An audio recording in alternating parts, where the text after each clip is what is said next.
Imaginez-vous dans un royaume puissant, un vaste empire qui s'étend de l'Inde à l'Éthiopie.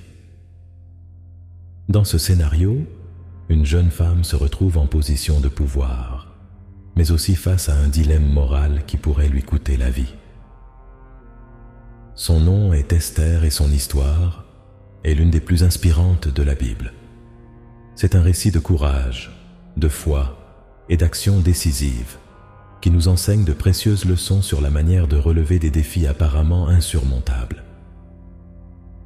Pour comprendre l'ampleur de l'acte d'Esther, il faut remonter au début de son histoire. Esther était une jeune fille juive, élevée par son cousin Mardochée après la mort de ses parents. Il vivait dans la ville de Suse, l'une des capitales de l'Empire perse, sous le règne d'Assuérus, également connu sous le nom de Xerxès Ier. Le livre d'Esther dans l'Ancien Testament nous présente cette jeune femme qui deviendra le personnage central d'un drame de vie et de mort. L'histoire commence par un événement qui allait modifier le cours de la vie d'Esther et du peuple juif. Le roi Assuérus, après s'être brouillé avec sa reine Vashti, décide de chercher une nouvelle reine. Pour ce faire, il ordonne que toutes les plus belles jeunes femmes de l'Empire soient tassées. Mamaname.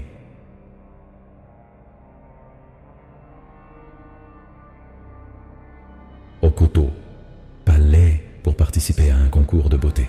Esther, avec sa grâce et sa beauté, est emmenée au palais et finit par gagner le cœur du roi, devenant ainsi la nouvelle reine de Perse. Malgré sa nouvelle position, Esther a gardé secrète son identité juive, comme Mardochée l'a demandé.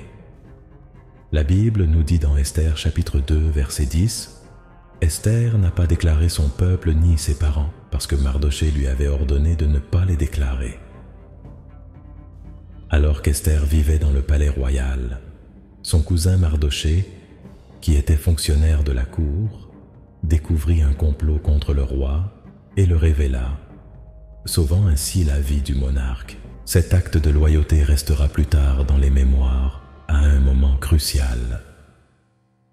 L'intrigue prend une tournure sombre avec l'arrivée au pouvoir d'Aman, un haut fonctionnaire du royaume. Aman, un homme arrogant et vengeur, nourrissait une profonde haine envers Mardochée, qui refusait de se prosterner devant lui. Furieux, Aman ne se contenta pas de punir Mardochée. Il décida d'exterminer tout le peuple juif de l'Empire. Avec ruse, il convainquit le roi Assuérus de publier un décret ordonnant l'anéantissement de tous les Juifs en un seul jour. Lorsque Mardochée apprit le décret, il déchira ses vêtements et se couvrit de sacs et de cendres, signe de grand deuil et de désespoir. Il envoya un message à Esther, la suppliant d'intercéder auprès du roi en faveur de son peuple. Cette demande plaçait Esther dans une position extrêmement dangereuse. S'approcher du roi sans être appelé était un délit passible de mort, à moins que le roi ne tende le sceptre d'or en signe de miséricorde. Esther chapitre 4 verset 11 nous donne un aperçu du risque auquel Esther était confrontée. Tous les serviteurs du roi et les habitants des provinces du roi savent que tout homme ou toute femme qui entre dans le parvis intérieur pour rencontrer le roi, sans y être appelé, il, ni, a qu'une seule loi, mourir, à moins que le roi ne lui tende le sceptre d'or, pour qu'il vive. Face à ce défi, Esther a fait preuve d'un courage extraordinaire. Elle demanda à Mardochée d'appeler tous les Juifs à Suse, Age, Nene, Emne, Pinispatem, Tenta, Inen, Truaes, Warafes, 3 jours et 3 nuits. Elle-même et ses serviteurs jeûnaient également. Ce n'est qu'après cette période de jeûne et de prière qu'elle se présentait au roi. Dans Esther chapitre 4 verset 16, elle déclare sa détermination. Allez, rassemblez tous les Juifs qui se trouvent à Suse, et jeûnez pour moi, et ne mangez ni ne buvez pendant 3 jours, ni nuit, ni jour. Je jeûne aussi ainsi, et ainsi j'irai vers le roi. Même si ce n'est pas selon la loi, et si je péris, je périrai. » Après les 3 jours de jeûne, Esther revêtit ses vêtements royaux et alla à la rencontre du roi. Imaginez son cœur battre vite, la tension dans l'air alors qu'elle traversait la cour intérieure du palais. Contre toute attente, le roi lui tendit le sceptre d'or, lui permettant de s'approcher. Esther chapitre 5 verset 2 nous raconte ce moment décisif. « Et il arriva que, lorsque le roi vit la reine Esther debout dans la cour, elle trouva grâce à ses yeux. Et le roi tendit à Esther le sceptre d'or qu'il avait dans la main. Esther vint alors et toucha le bout du sceptre.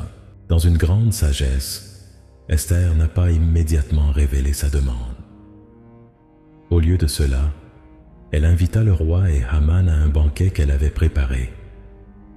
Pendant le banquet, elle leur a adressé une autre invitation à revenir le lendemain pour un 2e banquet. Ce report servit à accroître la curiosité du roi et la confiance d'Haman. Cette nuit-là, le roi ne parvint pas à dormir et demanda qu'on lui apporte le livre des chroniques du royaume. En lisant, il se souvint de l'acte de loyauté de Mardochée, qui lui avait sauvé la vie en révélant le complot. Le roi demanda ce qui avait été fait pour récompenser Mardochée et apprit que rien n'avait été fait. Déterminé à honorer Mardochée, le roi appela Haman et lui demanda ce qu'il fallait faire à un homme que le roi voulait honorer. Pensant que le roi pensait à lui-même, Haman suggéra un traitement royal, des robes royales, un cheval du roi et un défilé public à travers la ville. À sa grande humiliation, le roi ordonna à Haman de faire exactement cela pour Mardochée. Lors du 2e banquet, Esther révéla finalement sa demande au roi. Dans Esther chapitre 7 versets 3 et 4, elle dit « Si j'ai trouvé grâce à tes yeux, ô roi, et si le roi le trouve bon, permets-moi de donner ma vie comme je le demande, et la vie de mon peuple comme je le demande. Désir, parce que nous avons été vendus, moi et mon peuple, pour être détruits, tués et anéantis. S'ils nous vendaient même comme serviteurs et servantes, je garderai le silence, même si l'oppresseur ne compenserait pas la perte du roi. » Le roi, perplexe et indigné, demanda qui oserait faire une telle chose. Esther révéla alors que l'ennemi était Haman. Dans un accès de fureur, le roi sortit dans le jardin du palais. Haman, réalisant que sa vie était en danger, implora sa vie auprès de la reine Esther. Lorsque le roi revint et vit Haman allongé sur le canapé où était couchée Esther, il interpréta cela comme une tentative de harcèlement et ordonna de pendre Haman sur la même potence qu'il avait préparée pour Mardochée. Le courage et la sagesse d'Esther ont non seulement sauvé sa propre vie, mais aussi celle de tout son peuple. Le roi publia un nouveau décret autorisant les Juifs à se défendre contre leurs ennemis. Le jour fixé pour la destruction, les Juifs l'emportèrent et célébrèrent leur victoire. Cet événement est encore célébré aujourd'hui, lors de la fête de Pourim, moment de joie et de gratitude pour la divine providence et le courage d'Esther. L'histoire d'Esther nous rappelle avec force que le courage et la foi peuvent changer le cours de l'histoire.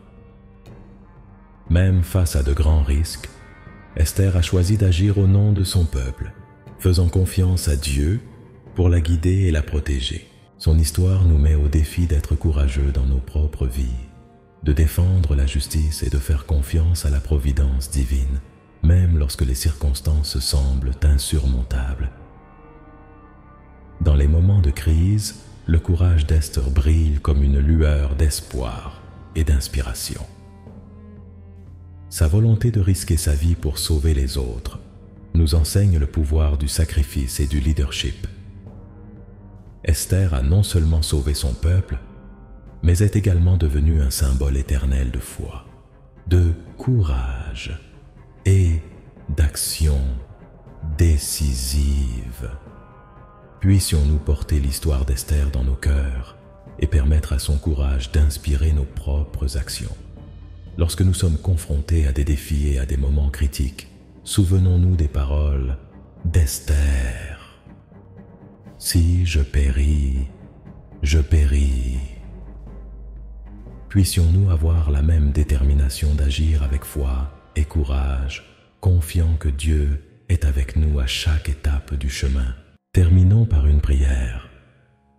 Seigneur Dieu, nous te remercions pour l'histoire inspirante d'Esther. Aide-nous à avoir le même courage et la même foi dont elle a fait preuve, pour être des instruments de justice et de salut dans nos propres vies. Donne-nous la sagesse pour prendre des décisions dans les moments critiques et la force pour affronter les défis avec confiance en ta providence. Puissions-nous toujours agir avec intégrité et courage, sachant que tu es avec nous. Au nom de Jésus. Amen. Si ce moment vous a été précieux, je sollicite votre soutien ici sur la chaîne. Abonnez-vous pour ne manquer aucune de nos prochaines vidéos. Ensemble, nous pouvons faire avancer la parole de Dieu. Merci d'être ici et que Dieu vous bénisse